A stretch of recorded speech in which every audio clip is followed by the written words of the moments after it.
Hello and welcome to the Sierra logging layout.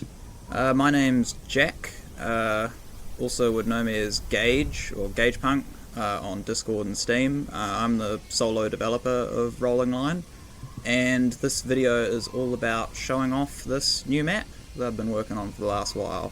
And I'm going to do a bit of a tour of everything and sort of go into detail about the individual areas and sort of the design process that goes into them.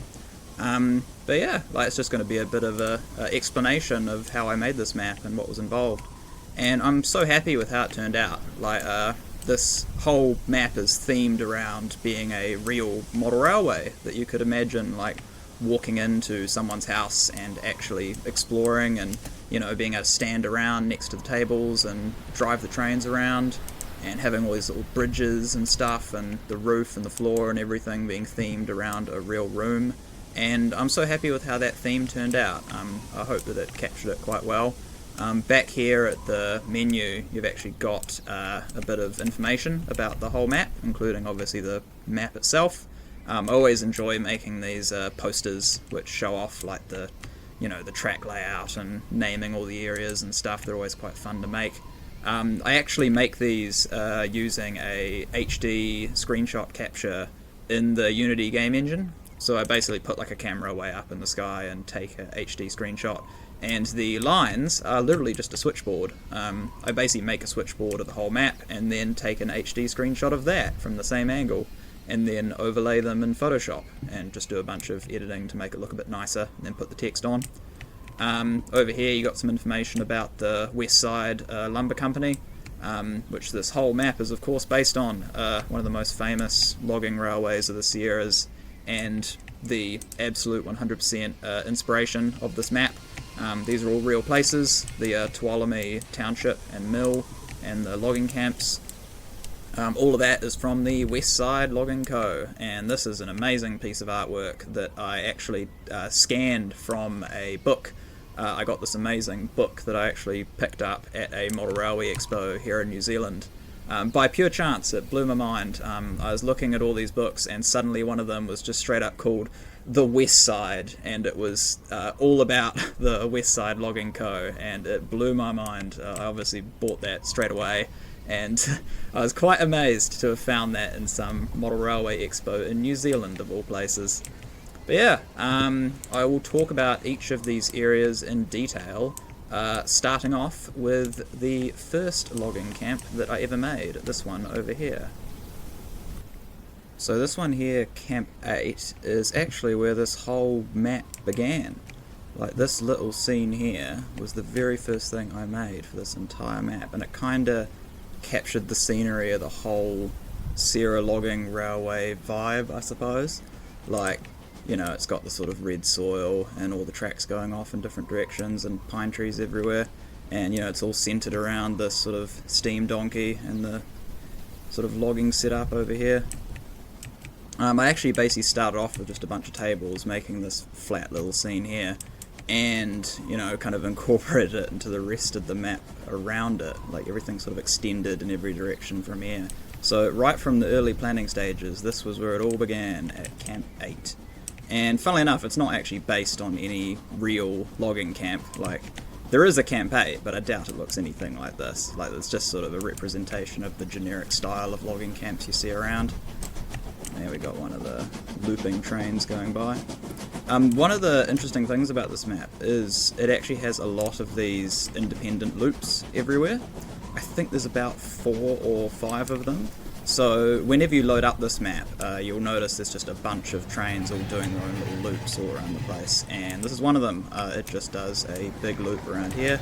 There's another one over here that loops around through this top bit and up and around. But anyway, so yeah, all based around the steam donkey. This view here is sort of one of the classic screenshots. I love this view. I think it just really sort of captures the whole style of the map, with the logs being loaded on with the steam donkey. This is of course completely functional, which is the main feature of this map. You can get an empty log car there and it will start filling it up. And that is a A lot of fun to watch. There's even a little stand here so you can sit and watch it happen. And especially good in VR because there's a lot of scale to like these big logs being lifted up and shifted over. You know, and you can stand around and watch the machinery move around. And you'll notice this actually spins in time with the ropes moving along, so that's all synced up in animation. Yeah, another little sort of couple of features of this area is you've got a lot of these little logging cabins around. Like some of them are just these generic workman cabins that are quite basic, just have people staying in them, and these bigger ones are sort of more utility. Like this one here, you'll notice actually has a boiler attached to it, and I read up on that, and the whole thing is they have like cooks use hot water, showers use hot water. They just have boilers that they use with steam and coal, of course. Like, why would you do it any other way? You're not going to have like an electric generator all the way up here. And yeah, you got like a bigger sort of organisation room over here, and this has sort of got everything that a logging camp would have. And you've got a bit of a still life scene over here of the trees being cut down. So that's what I mean about this camp sort of encompassing everything that these logging camps do. Like you've got trees being chopped, being loaded onto trains, and then being sent off all in the same area. And you've got one of these slit faces over here. A lot of the map uses these slit faces. Like if I just pop over the hill here, you've got a much bigger one. I love that sort of style of how the railway tracks have sort of been cut in and they've dug away at the slit face to make space. But yeah, so you've got a little one there. Over here you've also got another interesting spot, which is this deep rock cut, which there's a photo of here. This is one of those sort of scenic highlights of the real railway, the West Side Logging Company. And you can still visit this. This exact logging cut in the ground is on this old, it's been turned into a cycle trail basically. Not a cycle trail, a hiking trail. You can walk up there along the old railway line even though the tracks have been ripped up, and there's a lot of people who have taken photos of this old cutting where, you know, it's been cut into the rock. Yeah, and if you show the skybox, you know, you can actually see how it's been chopped into the hill there, and it goes all the way down into the lake. Yeah, just one of those neat little views. Okay, so another one of the sort of higher up, smaller camps is this Camp 48, and I really like this one. This one went through a few different sort of design changes throughout the map, and was actually one of the last ones I sort of put together. And as you can sort of see, the overall theme of it is moving these cabins around.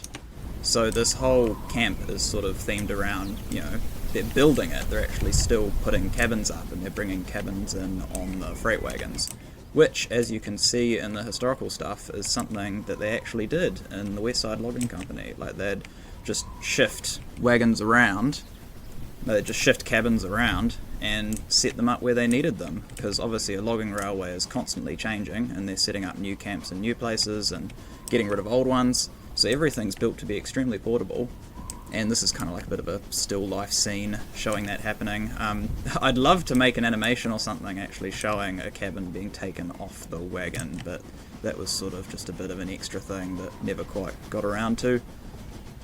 But yeah, you can see a nice little camp here, and another sort of thing I wanted with this camp is I wanted it to feel quite compact. Like, you'll notice the trees in this camp are actually a lot tighter around the buildings. Like, when you're, you know, somewhere like this, you almost can't tell that you're up high and that you're around other logging camps. It kind of feels like its own little isolated area, which is sort of the feeling I was trying to get with this camp. I wanted it to feel like it was all tucked away in the trees. But of course, you know, once you go off the side, you can see all the way down into the big Camp 45, so it's just a bit of model railway design there, that this little bit up here kind of feels like it's off on its own, even though it's right next to another camp. But that's definitely something that this whole map itself is about. It's a model railway, so it has a lot of those model railway sensibilities of trying to cram things close together but make them feel a bit further apart, and I think this is a great example of that, of how this camp is kind of off doing its own thing, even though it's actually just over the hill from Camp 8. Like, if you stand on this hill, you can obviously just see both of them. But yeah, a few other details about it, like, you know, you've got more active logging going on there, and it all leads to this little bridge.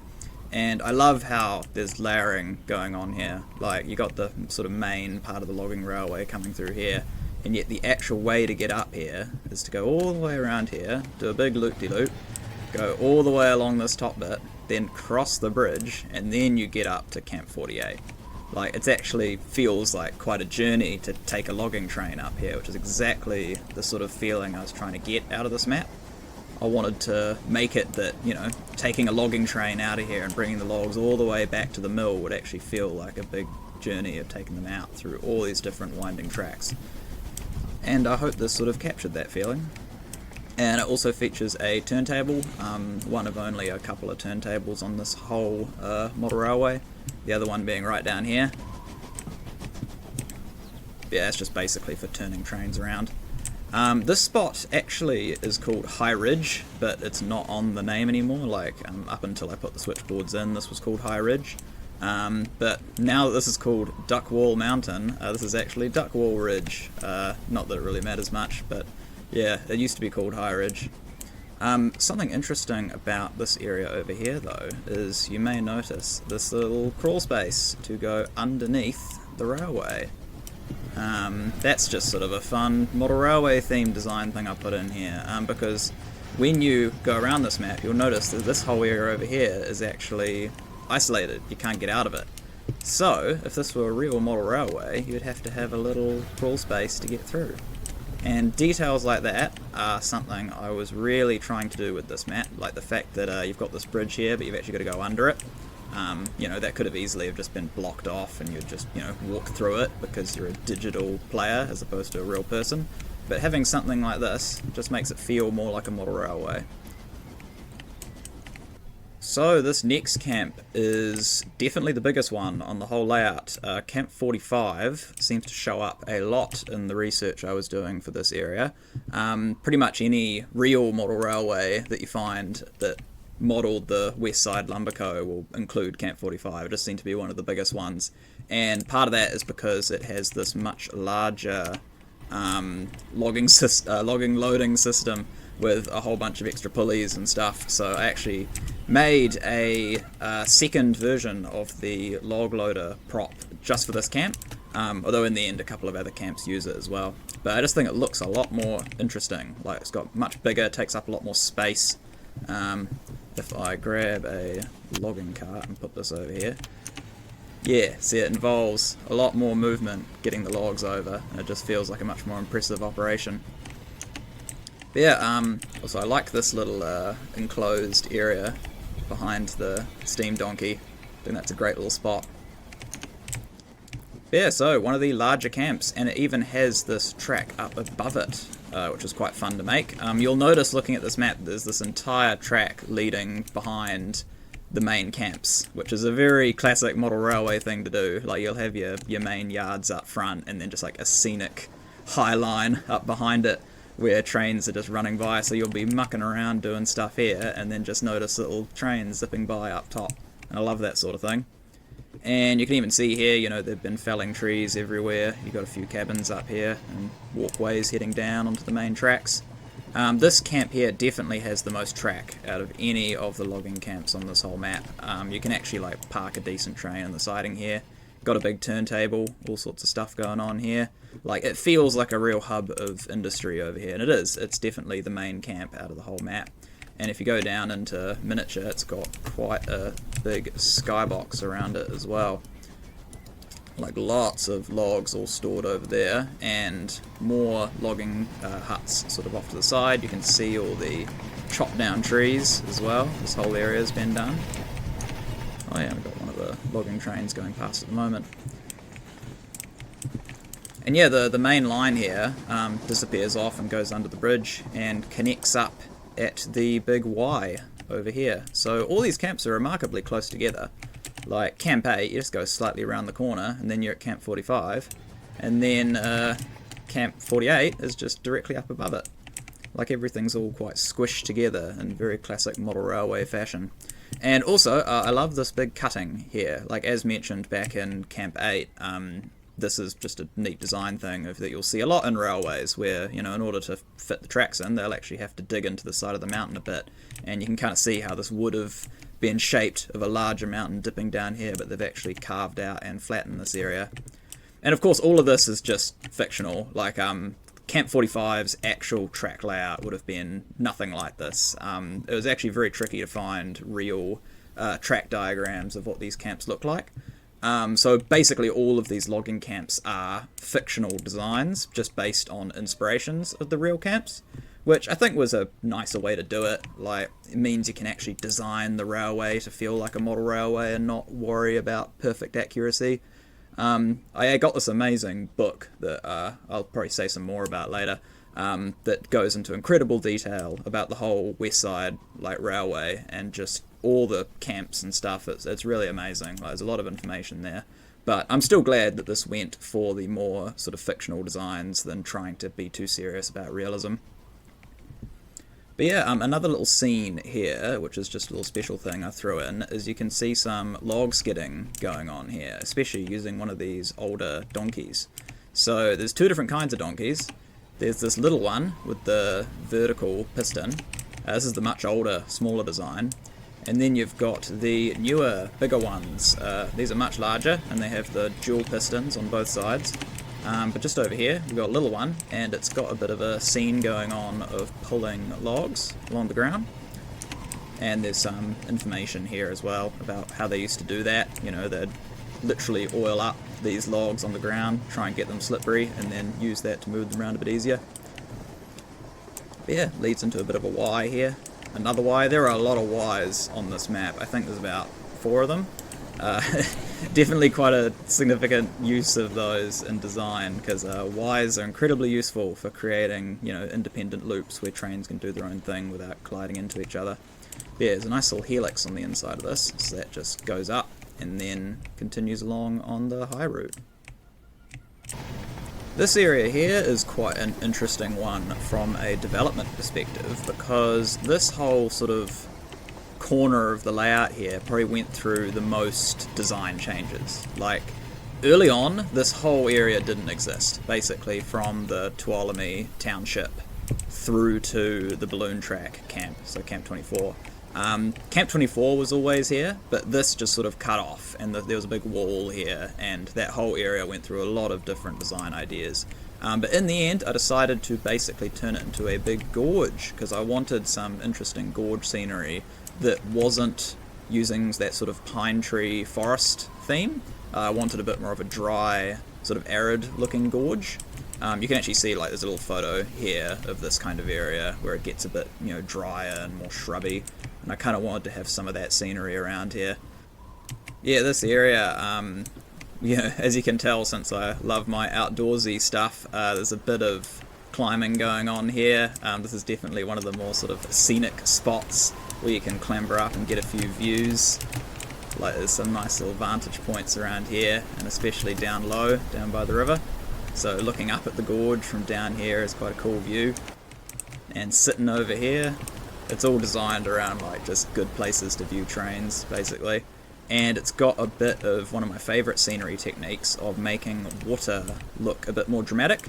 You know, adding these little splashes of, which is actually just the tussock prop, the grass prop, and the falling leaves prop as well. Like, if you paint those with transparent blues and whites, you can get quite an interesting sort of river splash look.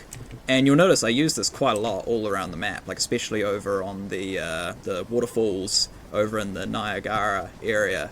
That technique is used quite a bit. But yeah, so that's the gorge there, and over this side we have a bit of an old abandoned mine, which was just a bit of a fun scene that I threw together as a bit of a spontaneous idea. I'm quite happy with how this one turned out. Of course, that does go inside, you can explore in there. This is all a bunch of tunnels going off here, which is, yeah, part of linking these areas up, so both of these tunnels take you over to the other side where the mill is.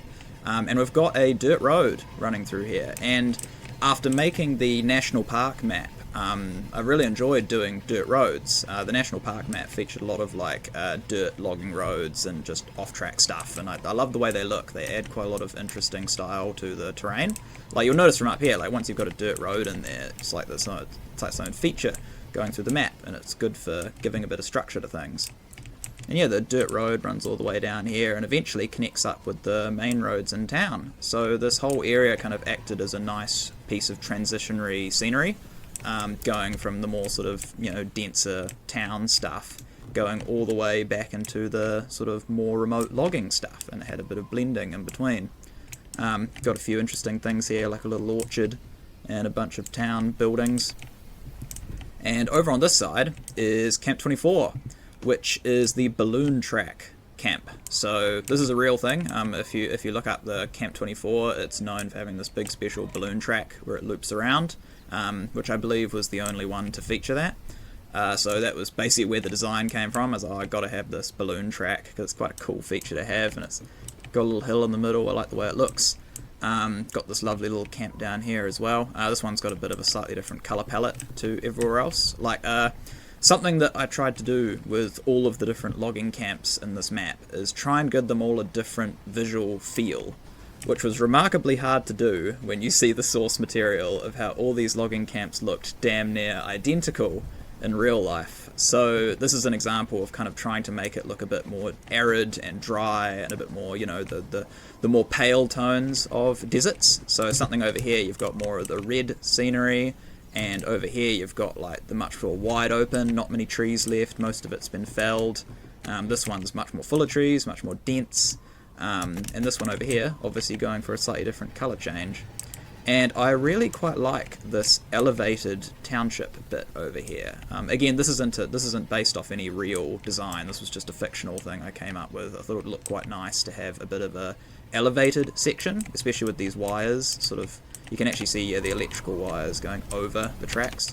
Quite like the look of that. Like, it has a lot of depth to it, of how you've got buildings down here spreading all the way to buildings up there. But yeah, I'm quite happy with how this little scene turned out. And right next to it is one of the main set pieces of the layout, River Bridge. This is probably the most famous scene of the West Side Railway. Like, it's kind of like the poster child of this railway in real life. Obviously, River Bridge, I think, is long gone. I think it fell apart quite a while ago, so you can't go see it anymore. It's all been ripped up and destroyed. But back in the day, loads of photos. This little bit of information here talks about it. You got a scene here of hundreds of people all posing on a sort of publicity trip where they took people on the railway to show everyone what it was like and sell it to people, basically. And yeah, they all park up on River Bridge because it's one of those brilliant places where you can park the train on the bridge and then have a look at it from the side and get a good view. But yeah, this is also one of the first scenes that I made for this map. It was that town, that logging camp and River Bridge was like the very beginning of making this map. And yeah, you can already see how it kind of defined the two main parts of the scenery around here. And another neat little thing is this fireman's shed right here, which again is described down here. Basically you have these fire watchmen next to the major trestles to keep an eye and see if they're catching a light, because you got steam trains running around in a dry forest. It's going to cause all sorts of trouble, so you basically got to have people watching these bridges at all time to make sure they don't get destroyed. And they still caught fire all the time. It was pretty common for that to happen. I think a lot of these bridges burnt down a few times. But yeah, nice little waterfall area running through here, and got that high railway still going on. This is where the higher line finally links back to the main line. So the loop of the High Line goes all the way along here, up the helix over there, and then around the back, and then to the balloon track. Okay, this one here is Standard, which is the big lumberyard that takes up this whole side of the railway. This is also one of the areas that kind of got designed late in the process. So at some stage I might show and talk about an earlier copy of the map that actually shows Standard in a completely different location. Standard used to be over there. It used to connect up the mill and the camps in that direction. You can tell because it's all much more sort of dry, deserty colours compared to the surroundings. But basically, yeah, Standard is a strange little town, extremely difficult to find any information about it, but it did exist. It was a town sort of on the outskirts of Tuolumne, it's basically as described here. It's where the narrow gauge tracks connected up with the standard gauge tracks of the actual Sierra Railway. So, you know, this was kind of like the town where it split and became logging from there further. Although I think eventually the standard gauge tracks go all the way to Tuolumne, so that wasn't actually relevant for too long. But that's where it's got its name from. And yeah, it was basically a massive lumber storage area. So you can definitely see where the inspiration came from. I love this sort of look of these towering lumber stacks where you can kind of just like squeeze the trains in between. There was lots of reference material for that, like these images down here. There was a great video that featured this scene, showing all these lumber trains sort of squeezing between the stacks of cut logs. I thought it was quite a cool scene. And this is also where you get to see the cranes, actually. I think this one is unloading. So if I bump this forward, it'll actually unload these logs from here. So yeah, this is all part of the interactive side of this map. So, you know, you can bring your trains of lumber over here to have them actually unloaded. And if you're curious, the loading point is actually over here at the mill. You can load trains from this point and bring them all the way over. Over here, over this bit, which is called Turnback Creek, and then bring them over into standard and do the unloading process. But yeah, I'm quite happy with how this area turned out. It was a very tricky area to design because there's very little to go off. Like, it's just a lumberyard. There's not really much scenery variety, so I kind of came up with some ideas, things like a new building being constructed, and lots of these platforms, you know, where people might be, you know, loading on other sorts of freight. Got a bit of a sort of observation tower there, and lots of these unused tracks, which is a fun sort of way of adding detail to a yard scene, I find. So you can have these tracks that aren't actually operational, they're just like old, disused tracks. And, you know, we've got some buildings over here as well, you know, more lumber stacking. Over here you actually get into the town of Standard, which again is completely fictitious. I literally know nothing about the actual town of Standard. There was quite literally no information available anywhere that I could find showing any sort of pictures of the town of Standard. So this is basically just a bit of a mining town is the vibe I went for here. This is obviously like a sort of gold or coal or whatever you want to put in there. Kind of has that classic look of old mining buildings. And that was quite fun to make, quite enjoyed this little scene. Just sort of a bonus at the end there. And yeah, of course, this is where the main line disappears off and goes to Niagara over there. So this is one of those big scenery transition points. We go from the sort of flat, much more sort of open areas down here. You know, if we go into miniature, we can really see it. You know, we're down in these flat plains, and then we're going off into the mountains, so you need a good sort of scenery transition there. And I quite like this little ranch over here, just quite fun to put that together as a little scene.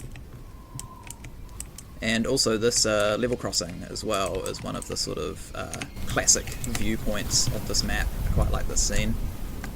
It really captures that feeling of this area, like that dry grass, the big tall dark trees, quite sparse as well. This is what, in fact, this pocket of scenery here is what almost all of Tuolumne lowlands look like. So a lot of the other scenery is just made up, and I've kind of changed things to be a bit more interesting. But pretty much if I was doing this perfectly accurate to the real world, the entire map would look like this, with the dry grass and the dark green trees. But, you know, more interesting to have some variety, you know, things like the more sort of colourful trees over here, and, you know, the much more green forests over here. It's good to mix things up a wee bit. And this is the mill. This is the centre point of the whole railway and the sort of big iconic building of the west side. This was, aside from the camp over there, this is sort of the first serious build I did for this map. Like, back when I was making the camp over there, it was more just testing out scenery and getting a feel for things. But once I started working on this mill, that's when the map became a definite reality, and I started truly planning out what this was all going to be. And if you remember, there was a update added to the game that added all these buildings, these specific modular pieces that I used to make this mill. And I put this mill back together all the way back then. Includes things like this animated sort of log chain, green chain to go in there. And same with these this feature out here of the logs being taken out, the freshly cut ones, which, just as a nice detail, are a much lighter shade than the dried logs. Like, these are just fresh out of the mill. I love these moving parts. I think that was something from the very beginning that I wanted to be special about this map. I wanted lots of interactivity and moving parts to make it actually feel like a special map, you know, more than just the basics.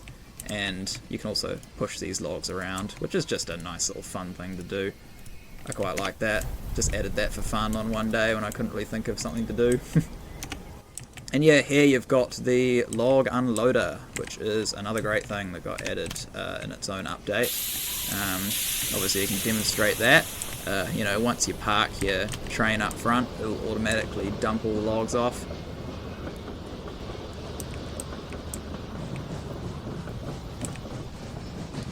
Yeah, so you can actually complete the full industry chain of bringing logs down from the logging camps, and then, you know, bring them down to the yard here, take them over to the mill, empty them off into the pond, and, you know, bring your train around and drag them off as empties again. Lots you can do with that. But some other stuff about the mill here. I quite like this little scene, this shed here, with the chaise parked in it. This is based off a real piece of inspiration right here, this amazing photo of the chaise parked up. And I knew early on that I definitely wanted to recreate that scene, and that of course is the view of the mill, and you can capture that exact view over here on this person's dock. Yeah, we can zoom that in and get a nice view of the mill from over here. Yeah, all sorts of stuff going on here. Like, I got the steam donkey, you got this nice little detailed bit back here, which I quite like. You know, it's just nice to have these little detailed spots in amongst buildings. I feel like that adds a lot of fun to it. Like, you can walk around on foot between these little areas and get a nice little view. And of course you can hear the saw blades going off in the distance there. Just some unique audio specifically for this map. So it's good to be able to add in those extra touches. Really makes it feel a bit more special. And a neat little thing you can do here, there's actually a little switch you can flick to enable and disable the log unloader. So if you want to watch the log unloader, you can actually, you know, turn it off, park the logs up, then turn it on again, so that they dump at the exact time you want to see them. But yeah, going along this way, we've got this little area here, which was kind of like an early spot I was working on for scenery tests as well. I'm quite happy with how this all turned out. Like, the colour palette's really nice. I like all the variety, all the way through to these more yellowy trees, which were kind of just slightly mixed in, like not overbearing. I didn't want it to look like it was the height of autumn and all the colours were everywhere. It's just sort of a bit subtle in the corner there. And yeah, you got, you know, all these little kind of slight interiors here. I didn't want to go overboard with the interiors. Like, all of these could have been full of details, but at some stage you've got to make a choice of what's worth putting time into and, you know, where else you can put your time. But yeah, I'm really happy with how these turned out. This is also quite a famous view on the West Side Railway, like this view of the two buildings here. Yeah, I believe I got a photo of it down here. Yeah, these two buildings are one of the sort of classic scenes of this railway, so I'm very glad to be able to replicate those in here. Also, this little scene over here is quite nice, of the salt dump over here. I believe it was salt. Yeah. Maybe, no, sand, not salt, sand.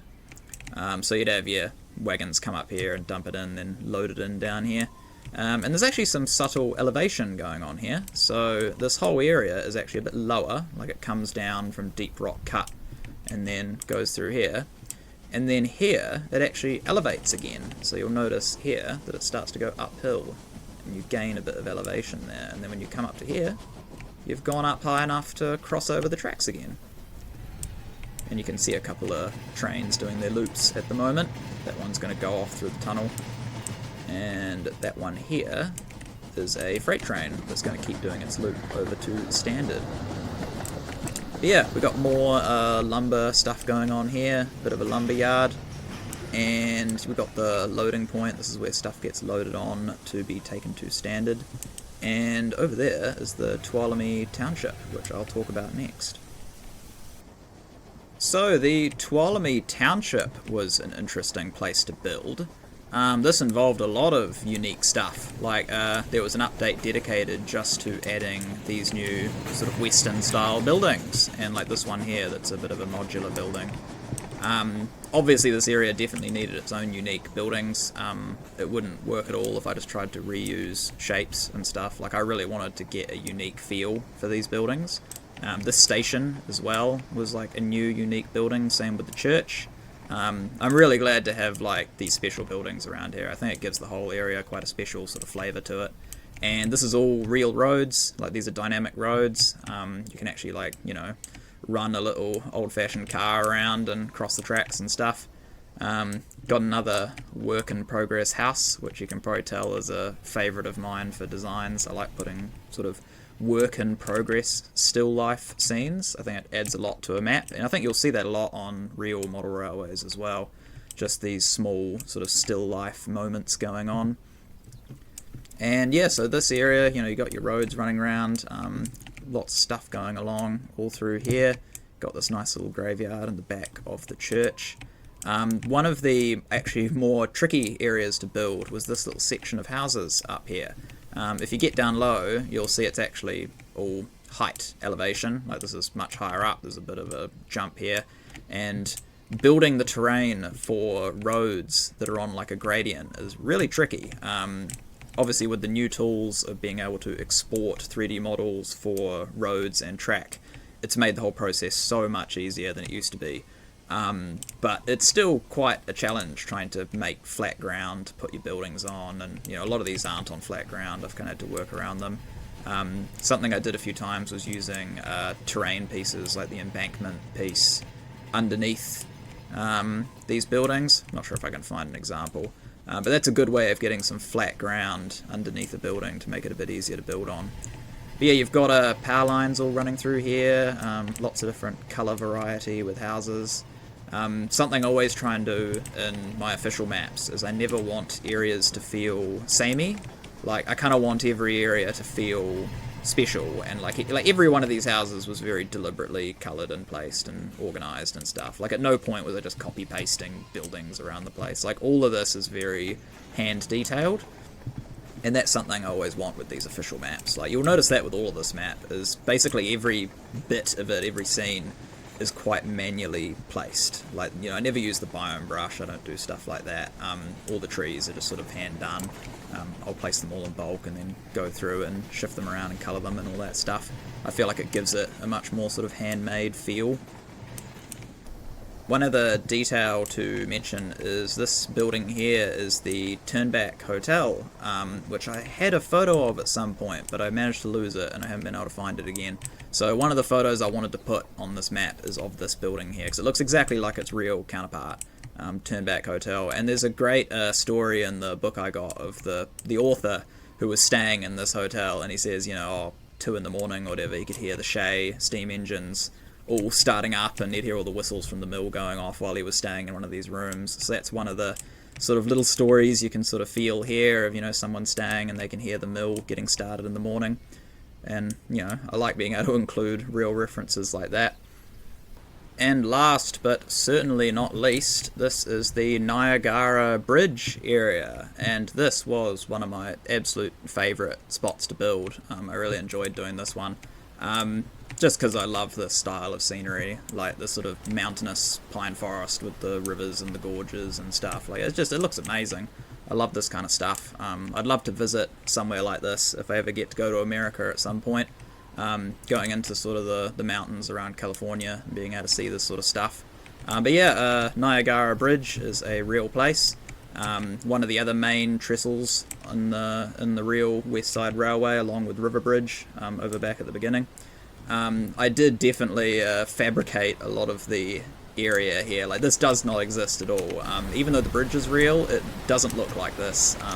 It looks, you know, exact same sort of scenery as somewhere like River Bridge, but you know, I wanted more variety, and I wanted to include something that had this sort of darker pine forest look over the more, you know, bright red and bright white colours over there. You know, I wanted to have that darker green going on and the bigger gorges and everything. Originally, this whole corner here used to be something completely different. It was called the Grand Canyon of the Tuolumne River, and that's a real place that is, the river that continues on from here. But just in the end, the Niagara Bridge sort of fit a bit better, and I got rid of the canyon idea. It also has this cool little siding here, which I just really like. It's another one of those scenery transitions. Like, you can see it goes from the much brighter colours over here straight into the darker colours over here.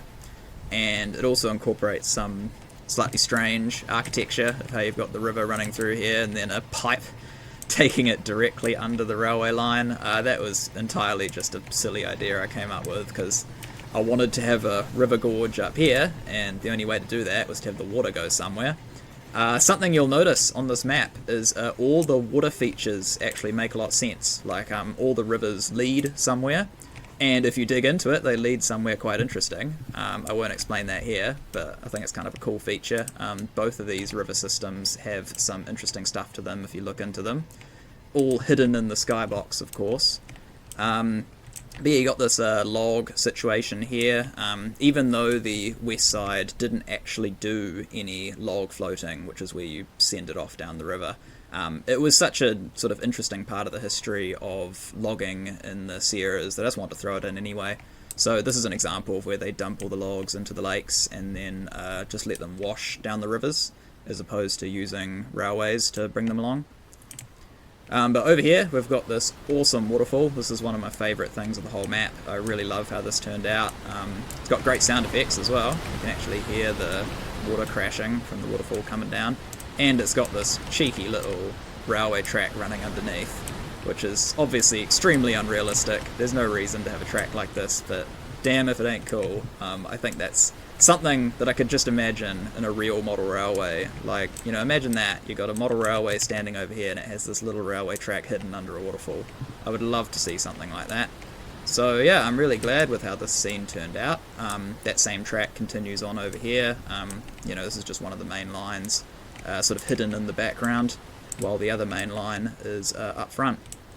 Yeah, you got a lot of these smaller, little mini waterfalls around here. Again, using particles. This is done using the particle prop. It works really well for making waterfalls. I'm quite happy with how that effect looks. But while in this area, there's a few other things, like this little camp up here, Camp 49. This is just a tiny little camp that I wanted to throw in just so there was a bit more elevation. And also this camp is an example of like a very, very newly built camp, much like the High Ridge camp over there. This one is literally just down track of a brand new camp which is being built. You can see here they're still actually blowing out the landscape to try and flatten it out and make room. The bridge here is all fresh timber as opposed to the bridge down here, which is much older. Another example of how these camps are being made in real time, like this little info thing talks about it here. I really wanted to capture that theme of how logging railways are always changing. Like, they're building new camps, they're removing old camps, tracks are being pulled up, tracks are being put in new places. I just really like that. It feels very lively, and that's something that's quite unique to logging railways. Like, you wouldn't get this as much with something like a passenger railway or coal. A logging railway is always changing to sort of fit where the timber is, where the new timber is. And this area here, Deep Gorge, I just love that name. Again, Deep Gorge is a real place, but definitely didn't look like this. I think it was just a one trestle with over a very boring river, but it made for a cool name, and I wanted to have a good looking gorge with a bunch of miniature waterfalls and bridges.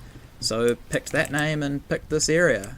That's quite a theme with this whole railway, is sort of taking real places and just kind of using them more as just a theme than to be accurate, because I kind of wanted to have a lot of freedom with the design process of how to actually make these areas. This area is also quite interesting for scenery variety, because you've got a whole bunch of different colour schemes here. You've got the brighter grasses of this, this all lines up. Then you've got the darker stuff of the gorge right into the redder soils of Camp 45, and then into the darker stuff again over this way. So it's a big junction of all sorts of different colours, all sort of melding into one place. And if you go into miniature here, there is actually a really cool feature which is completely hidden from outside, which is this huge gorge. This is the biggest gorge on the map. If I get into the camera and zoom out a bit. How about that? Yeah, there's this huge gorge up here that you can really see. This is something I built quite early on, just as a fun scenery thing. So you wouldn't guess it, would you, from the outside? If you're in large scale, there's a whole big river system running through here. In fact, you can see it from up on Duckwall Mountain as well. Yeah, you can stand up here and see the river running through, and a bit of scenery stuff going on over there as well. I highly recommend exploring the skybox of this map. The skybox has a lot of effort put into it. So much so that I did actually put a button here to force enable the skybox. So now you can basically just roam the map and see what it's like in miniature mode. And now you can really start to see what's going on with the river systems and all of this stuff all around the map. Yeah, I'm really happy with how the skybox turned out. Like, honestly, almost half of the map's content is actually hidden in the skybox. It kind of turns a bunch of disjointed tables into this one big continuous map. And in the early stages, this map actually had two different skyboxes. It had one for the mountainous area and a different one for everything else. But at some stage in development, I was kind of just thinking, what's the point in actually having two skyboxes? Like, why not find a way of blending them together? And that's how this ended up being the case. And yeah, they're now just one big skybox, which means you can stand all the way over at the mill and see the sort of mountain peaks off in the distance of this area. But yeah, that's about everything I wanted to say about this map. Thank you for listening. It was quite fun to make a video like this. I haven't really done this sort of thing before, like just talking into a microphone and going around and having a look at the map. I'd like to do more stuff like this, especially talking about behind the scenes game development stuff for how Rolling Line is made, and like maybe going into the code and all that stuff and showing people how things work, and maybe even talking about some of the other maps, because all the official maps I've made have a story like this behind them of the design process and the inspiration that went into it. And also, maybe at some point I'd like to talk about earlier versions of this map, because guess what? This is a bit of a spoiler. There is an Easter egg hidden in this map somewhere that allows you to view an earlier copy of this map. You can figure out how to do that yourself. But yeah, there's an earlier copy of this map you can see, and it'll actually kind of show you a few of the things I explained in this video about how the shape of this map changed a bit and parts of it moved around, especially the standard area, and how this final layout wasn't necessarily how it always looked. And yeah, I'm quite happy with how it turned out in the end. But yeah, thank you so much for listening, and I hope everyone really enjoys playing this map. It was a blast to build. I absolutely loved making this. I'm so happy with how it turned out, and I hope everyone really enjoys it. So thank you so much for listening.